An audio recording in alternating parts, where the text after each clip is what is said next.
নমস্কার, আমি পুষ্পিতা ভট্টাচার্য। আমি স্বরচিত একটা কবিতা পাঠ করছি।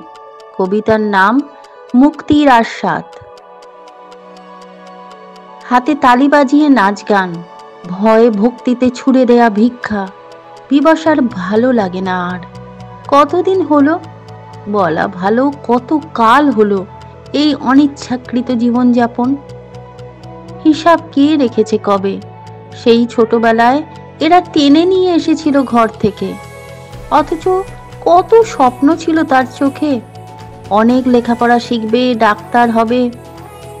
কিন্তু বিধাতা মুচকি হেসেছিল, হয়তো বা বলেছিল, মূর্খ তুই, তোর জন্যে যে বিহন্নলার জীবন বরাদ্দ হয়েছে। নাচতে নাচতে অন্যমনস্ক হয়ে গিয়েছিল বিপাশা। হঠাৎ শুনতে পেল একটা চিৎকার। এ কি, এ যে একই ঘটনার পুনরাবৃত্তি।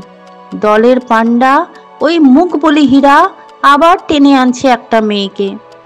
কিন্তু মেয়েটার মা রুখে দাঁড়িয়েছে কাটারি হাতে। মেয়েটার বাবা নেই বোধহয়, কিংবা দূরে। মায়ের সাহস থেকে বিপাশা মনে মনে বলে, ঠিক করেছিস মা, তোরাই পারিস এসব রুখতে।